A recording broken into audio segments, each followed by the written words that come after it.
Welcome to like again villa. ഞാനും ഡോപ്പിയും കൂടെ എത്തിയിരിക്കുന്നത് കന്യാകുമാരിയിലാണ്. ഈ യാത്രയ്ക്ക് ഒരു പ്രത്യേക ഉദ്ദേശമുണ്ട് കേട്ടോ. നമ്മൾ ഇത് ഒരു ട്രിപ്പായിട്ട് അല്ലെങ്കിൽ ഇതൊന്ന് കണ്ട് ഇവിടെ ഇങ്ങനെ റിലാക്സ് ചെയ്തിരിക്കാൻ വേണ്ടിയിട്ട് വന്നതല്ല. ഞാനൊരു ലേഡീസ് ഓൺലി ട്രാവലിംഗ് തുടങ്ങിയിട്ടുണ്ട്. അപ്പോൾ അതിൻ്റെ ആ ഒരു ട്രിപ്പ് അറേഞ്ച് ചെയ്യുന്നതിന് വേണ്ടിയിട്ട് കുറച്ച് പ്രോപ്പർട്ടി വിസിറ്റ് ചെയ്യാൻ അങ്ങനെയുള്ള കാര്യങ്ങൾക്ക് വേണ്ടിയിട്ട് ഞാനും ഡോർഫിനും കൂടി വന്നതാണ് കേട്ടോ. നമ്മൾ വന്നിരിക്കുന്ന ട്രെയിൻ ശരിക്കും വെളുപ്പിന് 3:50 എറണാകുളം സൗത്തിലെത്തി. അവിടുന്ന് പൂനെയിൽ നിന്ന് വരുന്ന ട്രെയിനാണ്. അപ്പോൾ ഇവിടെ നമ്മൾ രാവിലെ 11:30 ഒക്കെ ആയപ്പോഴേക്കും കന്യാകുമാരിയിലെത്തി കേട്ടോ. ഓവർ ബ്രിഡ്ജൊന്നും ഇല്ല. നേരെ അറ്റത്തേക്ക് നടന്നാൽ നമ്മുടെ ഇന്ത്യയുടെ തെക്കേ അറ്റത്തുള്ള ഏറ്റവും അറ്റത്തെ ആ ഒരു റെയിൽവേ സ്റ്റേഷൻ്റെ ആ ഒരു ട്രാക്ക് ദേ ഇവിടെ കൊണ്ട് തീർന്നു. അങ്ങനെ പറഞ്ഞ് നടന്ന് കാണാനത് നല്ല രസമാണ് കേട്ടോ. ഇവിടം വരെ ഉള്ളൂ, ഇനി അപ്പുറത്തേക്ക് ട്രാക്ക് ഇല്ല കേട്ടോ. കഴിഞ്ഞു, നമ്മുടെ റെയിൽവേ സ്റ്റേഷൻ കഴിഞ്ഞു. അപ്പോൾ ഞങ്ങളങ്ങനെ പുറത്തേക്ക് ഇറങ്ങി. അപ്പോൾ ഇവിടെ നമ്മുടെ പുറത്ത് സാധാരണ എല്ലാ സ്റ്റേഷനിലുള്ളവരെ കുറേ ഓട്ടോ ചേട്ടന്മാരുണ്ടാവും. ഇവിടെ എന്ന് പറഞ്ഞിട്ടുണ്ടെങ്കിൽ നമ്മൾ ഇറങ്ങിയപ്പോൾ ഞങ്ങൾ ഹോട്ടൽ ബുക്ക് ചെയ്തിട്ടാണ് വന്നത്. ഹോട്ടലിൻ്റെ പേര് ഞാൻ ഇപ്പോൾ വരെയും കാണാതെ പറയാൻ പഠിച്ചിട്ടില്ല. അങ്ങനൊരു പേരാണ് കേട്ടോ അത്. അപ്പം ഇവിടെ ഞങ്ങളുടെ ഹോട്ടലിലേക്ക് ഇവിടെ നിന്നൊരു 1/2 കിലോമീറ്ററേ ഉള്ളൂ. അപ്പോൾ അതിന് 100 രൂപയാണ് ഇവർ ചോദിച്ചത്. അപ്പോൾ അതുകൊണ്ട് തന്നെ എന്നാൽ വേണ്ട, നടന്ന് പോയേക്കാം. നോക്കുമ്പോൾ നമുക്കത് വാക്കബിൾ ഡിസ്റ്റൻസേ ഉള്ളൂ. അപ്പോൾ ഈ കണ്ടതാണ് ഇന്ത്യസ് ഫസ്റ്റ് വാക്സ് മ്യൂസിയം എന്നാണ് എഴുതി വെച്ചേക്കുന്നത്. എനിക്ക് അതറിയില്ല അപ്പം കറക്റ്റാണെന്നുള്ളത്. അങ്ങനെ ഇവിടെ വന്നിട്ട് ഞങ്ങൾ ക്ഷീണിച്ചു, വെയിൽ കൊണ്ട് ക്ഷീണിച്ചു. 100 രൂപ കൊടുത്തായാലും കുഴപ്പമില്ല എന്ന് പിന്നീട് ചിന്തിച്ചു പോയി. അപ്പം അവിടെ വന്നിട്ടൊരു കരിക്ക് വെള്ളമൊക്കെ കുടിച്ചു കേട്ടോ. ഒരെണ്ണേ വാങ്ങിച്ചുള്ളൂ. വലിയ മധുരമൊന്നുമില്ല കരിക്കിന്, പക്ഷേ എന്നാൽ പോലും നല്ലൊരു ഫ്രഷ് ആവുമല്ലോ കരിക്ക് കുടിക്കുമ്പോൾ. ഞങ്ങളങ്ങനെ ഹോട്ടലിലെത്തി, അഡ്രസ്സൊക്കെ കൊടുത്തു. നമ്മളുടെ റൂം ഇതാണ് കേട്ടോ. എനിക്ക് ഇഷ്ടപ്പെട്ട റൂമേ, നല്ല റൂമാണ്. ആവശ്യത്തിന് സൗകര്യങ്ങളൊക്കെ ഉള്ളൊരു റൂമാണ്. AC റൂമാണ്. വലിയ റേറ്റ് ഒന്നുമില്ല. അപ്പോൾ അതുകൊണ്ട് തന്നെ നമുക്ക് അഫോർഡബിളാണ്. മറ്റുള്ള ഇതിനെ വെച്ച് നോക്കുമ്പോൾ കേട്ടോ. വലിയ റേറ്റിലാന്ന് പറയുമ്പോൾ ചീപ്പ് റേറ്റിൽ കിട്ടിയെന്ന് വിചാരിക്കരുത്. പക്ഷേ നമ്മൾ മറ്റുള്ളതായിട്ടൊക്കെ നോക്കുമ്പോഴേക്കും നല്ലതാണ്. സൗകര്യമൊക്കെ ഉണ്ട്. നല്ലൊരു പെരുമാറ്റമൊക്കെ ആയിരുന്നു. വന്നൊന്ന് കുളിച്ച് ഫ്രഷായിട്ട് അധികം സമയമൊന്നും കളയാനില്ലായിരുന്നു. കാരണം ഫുഡ് കഴിക്കണമായിരുന്നു. രാവിലെ ബ്രേക്ക്ഫാസ്റ്റ് ഇങ്ങനെ കാര്യമായിട്ടൊന്നും കഴിച്ചിട്ടുണ്ടായിരുന്നില്ല. അപ്പോൾ ഞങ്ങൾ പുറത്തേക്ക് ഇറങ്ങി. അവിടെ ഒരു കടയിൽ ചേട്ടനോട് ചോദിച്ചപ്പോൾ ഒരു ഹോട്ടലിൻ്റെ പേര് പറഞ്ഞു തന്നു. ആ ഹോട്ടൽ ഏതാണെന്ന് കണ്ടുപിടിക്കാൻ കഷ്ടപ്പെട്ട് നിൽക്കുമ്പോഴാണ് ഈ ചേട്ടൻ വന്നിട്ട് പറഞ്ഞത് വാ കയറിക്കോളാൻ. അപ്പോൾ ഞങ്ങൾ വിചാരിച്ചു ആദ്യം പരിചയപ്പെട്ട നമ്മുടെ ഓട്ടോ ചേട്ടന്മാരൊക്കെ 100 രൂപയ്ക്കല്ലേ ചോദിച്ചത്. അതിലും കുറച്ചും കൂടെ കൂടുതൽ ഡിസ്റ്റൻസ് പോകണമെങ്കിൽ അതിലും കൂടുതൽ പൈസ കൊടുക്കേണ്ടി വന്നേനെ. പക്ഷേ ഈ ചേട്ടൻ പറയുകയാണ് ഞാൻ ആ വഴിക്കാണ് പോകുന്നത്, നിങ്ങളെ അവിടെ ഇറക്കാൻ കയറിക്കോളാൻ. അപ്പോൾ എനിക്ക് സത്യം പറഞ്ഞാൽ വിശ്വസിക്കാൻ പറ്റിയില്ല കേട്ടോ. പാവം സേവർ എന്നായിരുന്നു പേര്. അവിടെ കൊണ്ടുവന്ന് നിർത്തി തന്നപ്പോൾ നമ്മൾ പൈസ കൊടുത്തെങ്കിലും ചേട്ടൻ വാങ്ങിച്ചില്ല. ഇല്ല, ഞാൻ കാര്യമായിട്ട് പറഞ്ഞാണ് ചേട്ടൻ വീട്ടിൽ പോകുമായിരുന്നു തോന്നുന്നു ഫുഡ് കഴിക്കാൻ. അപ്പോൾ അതുകൊണ്ട് നമ്മളവിടെ ഫ്രീ ആയിട്ട് ഇറക്കി തന്നു. ചോറൊക്കെ മുന്നേ വന്നപ്പോഴേക്കും കറിയൊന്നും വരാൻ ചാറ് കറിയൊന്നും വരാനായിട്ട് കാത്തു നിൽക്കാനുള്ള സമയം കിട്ടിയില്ല. അത്രയും വിശപ്പായിപ്പോയി. അപ്പോഴേക്കും നമ്മൾ കൈയിട്ട് വാരി തിന്നുവന്ന സ്ഥിതിയായപ്പോഴേക്കും ചേട്ടൻ കൊണ്ടുവന്ന് സാമ്പാറും മോരും ഒക്കെ തന്നു കേട്ടോ. നല്ല ഒരു ഊണായിരുന്നു. പക്ഷേ ഊണ് നല്ലതായിരുന്നെങ്കിൽ പോലും വില കുറച്ച് കൂടുതലുണ്ട് കേട്ടോ. അതിപ്പോൾ ഈ ടൂറിസ്റ്റ് ഡെസ്റ്റിനേഷൻസിലെല്ലാം അങ്ങനെ ആയിരിക്കുമല്ലോ. കുറച്ച് ഫുഡൊക്കെ കുറച്ച് കോസ്റ്റ്ലി ആയിരിക്കും, അല്ലാതെ നമുക്ക് കിട്ടും. അങ്ങനെ ഞങ്ങൾ ഫുഡൊക്കെ കഴിച്ച് കഴിഞ്ഞിട്ട് നമ്മളുടെ വിവേകാനന്ദ മെമ്മോറിയൽ റോക്കിലേക്കുള്ള വഴിയിലാണ് ഇത് ഇങ്ങനൊരു സംഭവം കണ്ടത്. ഒരു ലോറി ഇങ്ങനെ ടാങ്കർ ഇങ്ങനെ കയറി വരുന്നുണ്ടായിരുന്നു. അതിന് കയറി പോകാൻ പറ്റില്ല. അതിങ്ങനെ താഴേക്ക് പോകുമായിരുന്നു. ഞാൻ ശരിക്കും പേടിച്ചു പോയിട്ടോ. അവിടെ ഇരിക്കുന്ന ആളുകളൊക്കെ ഒച്ചുണ്ടാക്കിക്കൊണ്ട് ഓടുന്നു. അങ്ങനെയൊക്കെ ആയിരുന്നു. വെള്ളമൊക്കെ ഒരുപാട് ഇവിടെ താഴത്തെ ഈ റോഡിലൂടെ ഒഴുകുന്ന വെള്ളമൊക്കെ അവിടെ നിന്നേ ഒഴുകി വന്നതാണ്. അപ്പോൾ ഇവിടെ നിന്നേ തന്നെ ക്യൂ ആണ്. നമ്മൾ ആ ലോറി കാണുന്നിടത്ത് നിന്നേ വലിയ ക്യൂ ആണ് കേട്ടോ. എപ്പോൾ ഇത് നമ്മൾ അവിടെ എത്തിപ്പെടാൻ പറ്റുമെന്ന് ഞാൻ ചിന്തിച്ചു പോയി. ഇനി കാണാൻ പറ്റില്ലേ എന്ന് വിചാരിച്ചു പോയി.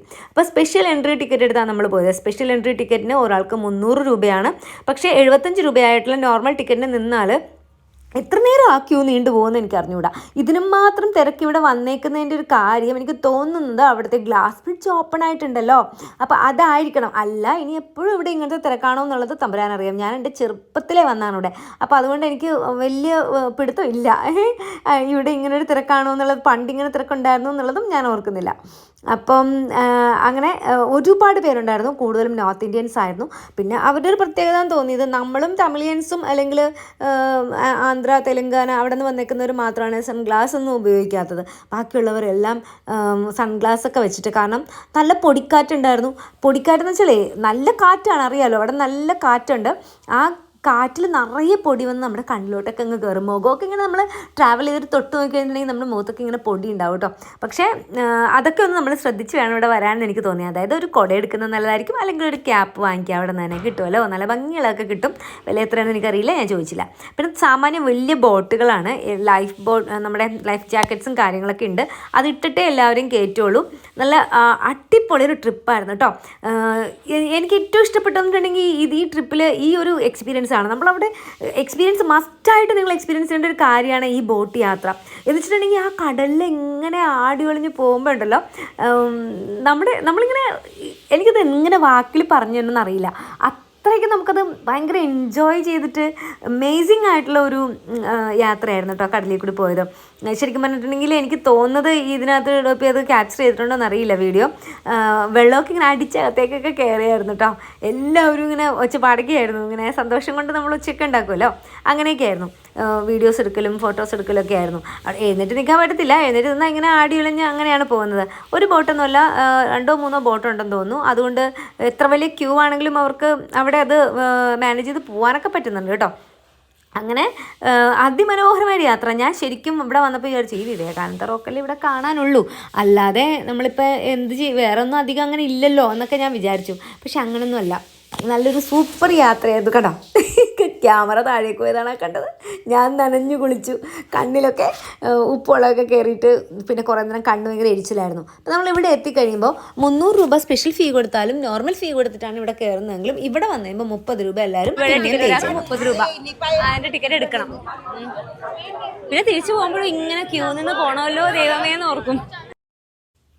ടിക്കറ്റ് എടുത്ത് പിന്നെ ഞങ്ങൾ 2 പേരും കൂടെ അങ്ങ് മുകളിലേക്ക് അങ്ങ് കയറാൻ പോയി കേട്ടോ. ടിക്കറ്റ് എടുത്ത് പിന്നെ ആ ടിക്കറ്റ് കാണിച്ച് നമ്മൾ ഉള്ളിലേക്ക് കയറി കഴിഞ്ഞാൽ പിന്നെ ഫ്രീ ആയി കേട്ടോ. നമ്മുടെ ചെരുപ്പ് ഇവിടെ ഊരിയിടണം. ചെരുപ്പ് ഊരി വെക്കാനായിട്ട് ഇങ്ങനെ ഒരു സ്ഥലം ആദ്യമേ കണ്ടപ്പോൾ ഞങ്ങൾ അവിടെ കൊണ്ടുപോയി അങ്ങ് ചെരുപ്പ് ഊരി വെച്ചു. പക്ഷേ എൻ്റെ അപ്പുറത്തായിട്ട് വേറൊരു സ്ഥലം കൂടി ഉണ്ട് കേട്ടോ, ഞാനത് കാണിച്ചു തരാം. അവിടെ നമുക്ക് ഇങ്ങനെ റാക്കുണ്ട്. അപ്പോൾ അവിടെ ചെല്ലുന്നത് നമ്മുടെ ഷൂ അവിടെ ഏൽപ്പിച്ച് കഴിഞ്ഞിട്ടുണ്ടെങ്കിൽ അവർ നമുക്കൊരു ടോക്കണൊക്കെ തരും. ഇതാണ് ഇവിടെ ചാർജ് ഒന്നുമില്ല, ഫ്രീ ആണ്.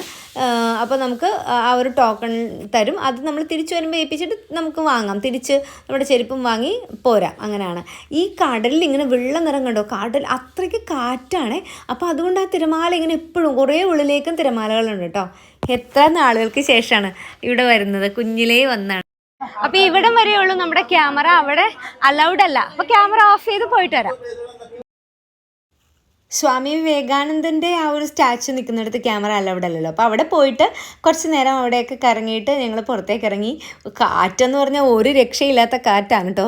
എന്നെപ്പോലെ ഇതുപോലെ ഫ്രോക്കൊക്കെ ഇട്ട് വരുന്നവർ നല്ലൊരു ഷോർട്ട്സൊക്കെ താഴെ ഇട്ട് വന്നില്ലെങ്കിൽ ഉടുപ്പൊന്നും പിടിച്ചാൽ കിട്ടത്തില്ല, അല്ലെങ്കിൽ വല്ല ചുരിദാറൊക്കെ ഇട്ട് വരണം. എന്തിട്ടാലും നമ്മുടെ ഡ്രസ്സ് ഇങ്ങനെ കാറ്റിങ്ങനെ കൊണ്ടുപോകും. അത്രയ്ക്ക് ശക്തമായിട്ടുള്ള കാറ്റാണ്. നമ്മൾ നടക്കേണ്ടതേ, നമ്മളെ കാറ്റിങ്ങനെ തള്ളിക്കൊണ്ട് പോയിക്കോളും. അങ്ങനെയാണ് അവിടെ. പിന്നെ നമുക്ക് നല്ല ടോയ്ലറ്റ്സ് ഒക്കെ ഉണ്ട്. നല്ല ടോയ്ലറ്റ്സ് എന്ന് വെച്ചാൽ വൃത്തിയുണ്ട്. പക്ഷെ നമ്മൾ ഷൂ ഊരി വെക്കുന്നത് കൊണ്ടേ അവിടുത്തെ ടോയ്ലറ്റിൽ പോവാതിരിക്കുന്നതായിരിക്കും നല്ലത്. നമുക്കൊരു ബുദ്ധിമുട്ട് തോന്നും മാനസികമായിട്ട്, അങ്ങനെ ചെരുപ്പില്ലാതെ അവിടെ വാഷ്റൂമിൽ പോകാനായിട്ടേ. അപ്പം അങ്ങനെ ഒരു കാര്യമുണ്ട് അവിടെ. പിന്നെ വെള്ളം നമ്മൾ കരുതിയേക്കണം. അവിടെ വെള്ളമോ അല്ലെങ്കിൽ അങ്ങനെയുള്ള കാര്യങ്ങളൊന്നും കിട്ടുന്നൊരു സംഭവം ഇല്ല. പിന്നെ അത് ഇവിടെ വന്നപ്പം പറ്റിയെന്ന് പറഞ്ഞിട്ടുണ്ടെങ്കിൽ ശരിക്കും നമ്മളെ ബോട്ടിനെ അവർ കയറ്റി വിടുന്നത് 4 മണിയാണ്. 4 മണി കഴിഞ്ഞാൽ ബോട്ടിൻ്റെ കൗണ്ടർ ക്ലോസ് ആവും. അപ്പോൾ അതുവരെയുള്ള ആളുകളെ ഇപ്പുറത്തോട്ട് വിടും.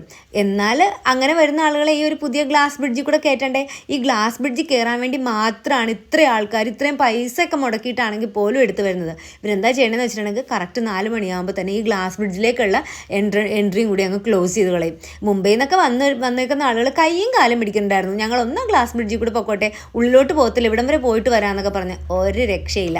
അവർ 4 മണിക്ക് ക്ലോസ് ചെയ്തിട്ട് മെയിൻ്റനൻസ് വർക്ക് ആരംഭിച്ചു കേട്ടോ. പക്ഷേ എനിക്ക് തോന്നുന്നത് ഇങ്ങനെയൊക്കെ ദൂരെ നിന്നൊക്കെ വരുന്നവർ, മുംബൈയിൽ നിന്നൊക്കെ ഇതുപോലെ അല്ലെങ്കിൽ അതിലും ദൂരെ നിന്നൊക്കെ വരുന്ന ആൾക്കാർ അവർ കണ്ടോ അവിടെ തർക്കം നടക്കുക, ഭയങ്കര തർക്കമാണ്. ഈ മുംബൈയിൽ നിന്ന് വന്നേക്കുന്ന ചേച്ചിമാരൊക്കെ കയ്യും കാലും പിടിക്കുക കേട്ടോ. ഒന്ന് കയറ്റി വിടൂ, കുറച്ച് ദൂരം മാത്രം, ഗ്ലാസ് വരെ പോയാൽ മതി എന്നൊക്കെ പറഞ്ഞു. ഒരു രക്ഷയില്ല. ഞങ്ങളവിടെ നിന്ന് നോക്കി. ഇവർ കയ്യും കാലം പിടിക്കുമ്പോൾ ഇവരുടെ കൂട്ടത്തിൽ ഇവരെ കയറ്റി വിടുവാണെങ്കിൽ ഇവരുടെ കൂട്ടത്തിൽ നമുക്കും ഓടിക്കയറാമല്ലോ എന്ന് വിചാരിച്ചിട്ട്. പക്ഷേ ഒരു രക്ഷ ഉണ്ടായില്ല. അപ്പോൾ അതുകൊണ്ട് ഞങ്ങൾ അവിടെ വരെ കറങ്ങിയിട്ടെങ്കിൽ തിരിച്ചു വന്നു. അപ്പം നാളെ കാണാം. ബൈ.